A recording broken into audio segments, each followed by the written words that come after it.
My name is Richard Taylor, and I have dementia, probably the Alzheimer's type. About 3 years ago, and I live in the United States, I live in Houston, Texas. And about 3 years ago, the Pioneer Network, which is a culture change organization in the United States, called me and said, "We want you to come and accept a legacy award from us, and we want you to tell us what your legacy is." Well, I thought it a bit premature for me to discuss my legacy, since I'm still going around speaking about it. I'm still, I hope, creating what my legacy is. It later turned out they just wanted access to my 40,000 email addresses for a fundraising effort they were having. But I thought, when I was proposing speaking engagements for this year's conference, that it would be useful for me to pass on what I've experienced and what I learned in my 10+ years of going around talking to people with dementia and listening to them. The first thing that I learned is there's a feeling of kinship when people with dementia are in the same room. They don't get that kinship when they're sitting in their living rooms.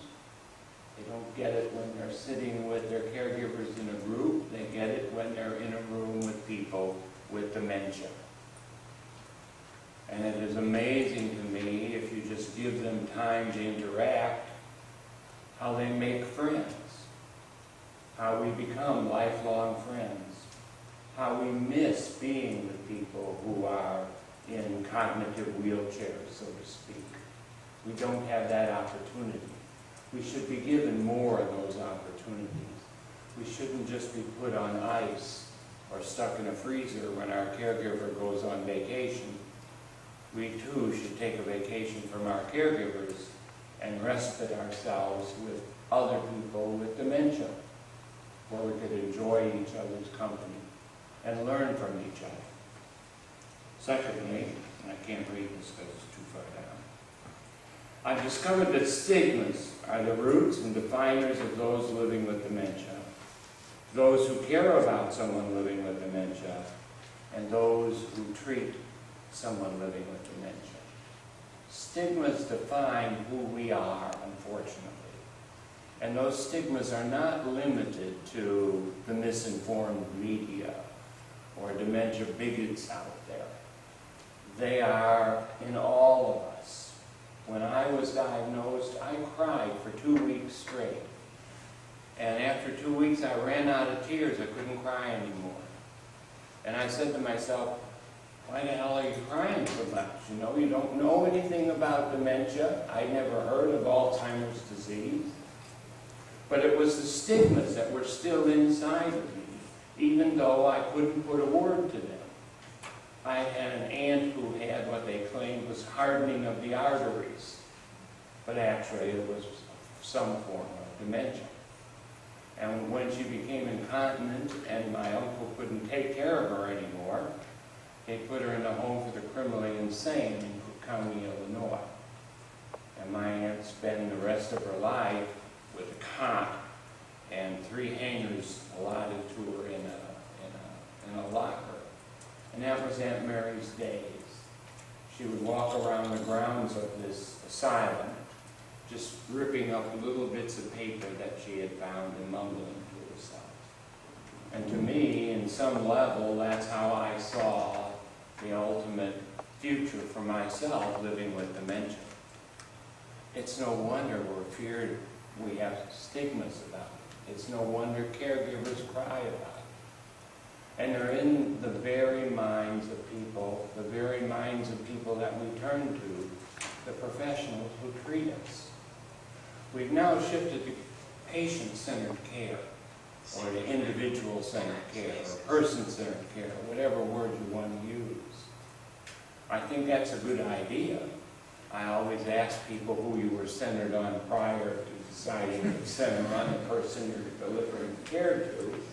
But I do that because I can be a smart ass once in a while. It really doesn't accomplish a whole lot. But if the view of the person doesn't change, centering on them actually makes it worse for us.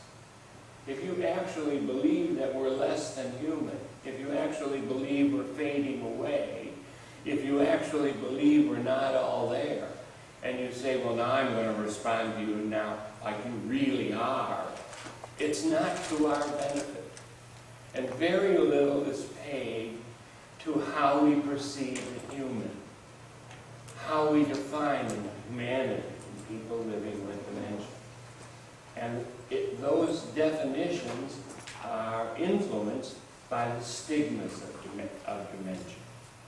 The use of stigmas to create awareness and raise financial and political support must stop right now. Right now, we have to stop commercials that show old people, very old people, and a commercial that ends with an appeal for funds. That reinforces the stigma. That grows out of, focus groups, where they get a bunch of people of the age who they want to focus on. And they say, what would make you give money to our organization? A young, vibrant person or an older person? We had a contest in the United States to decide who should represent dementia on a postage stamp.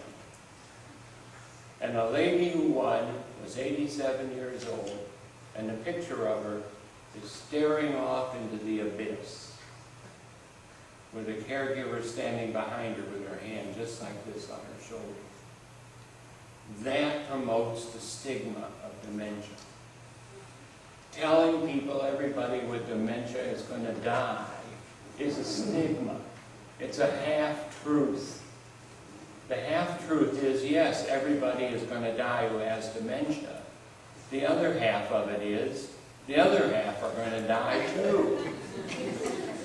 We're all going to die. And the fact that I have dementia doesn't quicken the day that I die by one day. I'm still destined to die when I'm destined to die. But making it sound as if I'm going to die tomorrow or next week or next month scares the hell out of people, scares the money out of people, and scares the stigmas in people. It is true, everyone with dementia will die. But everyone without dementia will die too. So how are the rest of you going to spend your lives? Worrying about when you're going to die, or worrying each day about how you're going to live? And how should people with dementia spend their lives? Worrying about someday that they're going to die, or worrying about the quality of their life today? We each have the same choice. Death has nothing to do with it. Then why do we throw this word around?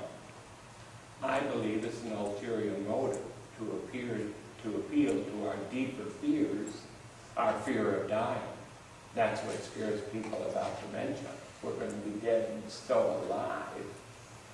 Another thing I discovered, but I'll get to that. So I urge you all, in whatever positions you have within Alzheimer's associations, fundraising organizations, research organizations, to stop using the fear of us dying as a way to motivate people to donate to your organization. It makes me mad, damn it, that that's happening. And it complicates our lives much further than they need to be complicated.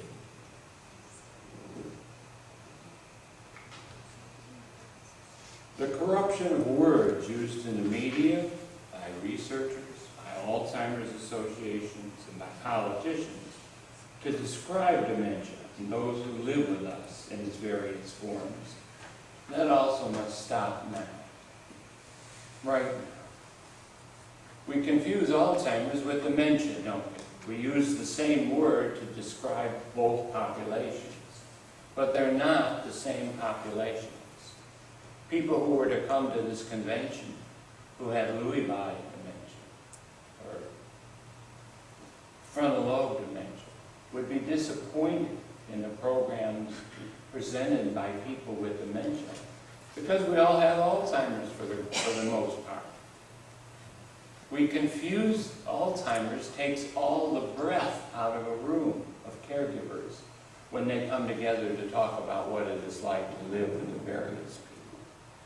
And the irony of it is the word Alzheimer's does not refer to a singular group of symptoms that are mutually exclusive from other forms of dementia. It doesn't refer to a singular and clearly defined progression of the disease that are different from other forms of dementia. Alzheimer's, until we discover what causes it, is actually all of the above that's left over after we looked for Dr. Lewy bodies in your blood, after we've scanned your brain to see if you have vascular dementia, after we've looked at the shape of your frontal lobe, and we can define some of the forms of dementia physically.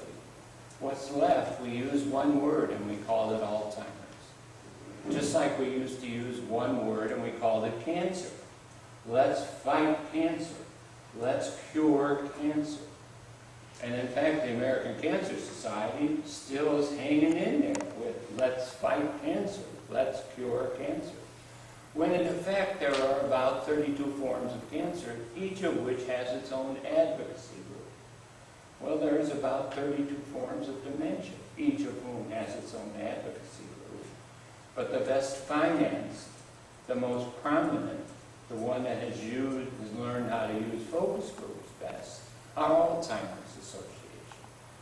That is to the detriment, morally, I believe, and ethically, to other people who are walking around with the symptoms of dementia and are seeking support groups and are seeking money to raise for psychosocial research for their particular form of dementia. It makes it very difficult. When I was first diagnosed, it was commonly accepted that 40% of all dementias were of the Alzheimer's type. At a program I heard here now, is 85% of all dementias are now considered of the Alzheimer's type. Now what the hell's happened over 10 years? Have we had an epidemic of dementia as opposed to an epidemic of Alzheimer's as opposed to an epidemic of dementia? Or is it the same epidemic?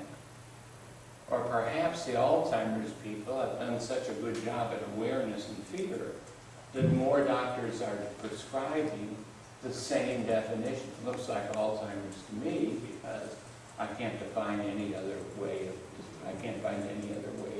describing it. The discussions about dementia are corrupt. And we've got to stop that corruption.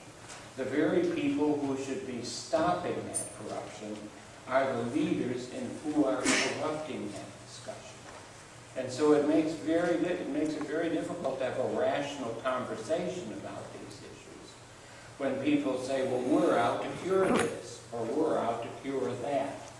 Well, what does cure mean? Does it mean we're going to find a pill that's going to reverse the death of brain cells between my ears? Will it know how much tau or how much amyloid to get out of my body, but not so much as that I'm going to die from it? Or will it be a vaccine where none of you will get it, and eventually we'll all die, and then we've cured Alzheimer's?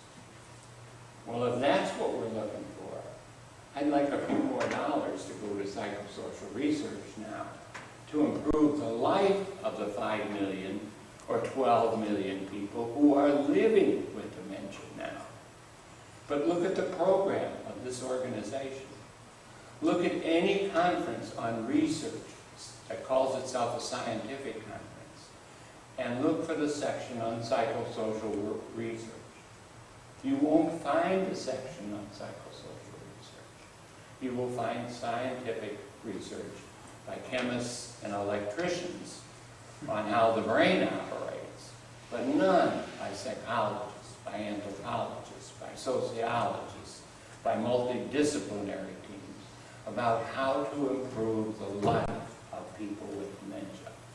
This is a tragedy of our times, and we are moving in the wrong direction with this. We are moving headlong towards more cure, whatever cure means, and we've already set the date we're going to cure it, by the way, even without defining it, even without saying, I said to some cure advocates the other day, I said, well, in 2000, if we're going to cure it in 2025, in 2018, how will I know you're on track? And by 2024, what will I smell or read of that says, oh yeah, it's only a year away? People don't have an answer to that. It's corrupted language. It's a number of politicians picked out of the air to make sure none of them will be politicians when it comes around. But people living with dementia will be around, and they're the ones that are going to have to deal with the disappointment of that. I look for the light at the end of the tunnel. I look for us, the measures, to say we are 2/3 of the way towards curing dementia. And I don't see them. I don't see them. I don't have the hope that everybody says at the bottom of their article. And now with further investigation, there is hope that this might do this and this might do that. Several years ago, I wrote a piece and said I'd given up hope. And everybody thought I thought I had said I was going to commit suicide because there was just a groundswell of response that, oh, human beings can't live without hope. You've got to have hope. Don't live a hopeless life. Well, for me, hope, first of all, assumes that you're hoping tomorrow's going to be better than today. Today is not so good. But tomorrow, maybe my wife will have bigger breasts. Maybe we'll have more sex. Maybe the dog will be easier to get along with. I'm hoping, because then things will be better. Well, how's it today? Not so good. That's what hope does. It's a side effect. It's a side effect of hoping that tomorrow is going to be better. And in that hoping for tomorrow and that lack of investing in today comes a diminution of your potential for enjoying today. Well, it's only 2 more weeks till Easter. Then we can hope. It's only 2 more weeks until whatever religious holiday is going to give us more hope. Well, that's 2 less weeks in your life. That's 1 day less in your life. And for those with us with dementia, we value our lives 1 day at a time because we have a cognitive disorder that's increasingly more severe in terms of how it affects our lives. If you know one person with dementia, you know one person's worth of dementia. When I first was diagnosed, I opened my mouth and I let the Google shovel in as much information as they could get in. And when I passed all that information through me, it smelled when it came out. And it didn't bring any more clarity to me in terms of what causes dementia or how it's going to define my life than when I started. In fact, it just gave me more frustration. But yet that frustration isn't communicated to people who are researchers, to people who are physicians, to professionals who want to deal with us, and who themselves live in a world of hope that things are going to get better. We have to live in today, people with dementia. Thank you very much. And we have to know that today is going to have some value to us. And you know, we're not real good at finding that value ourselves.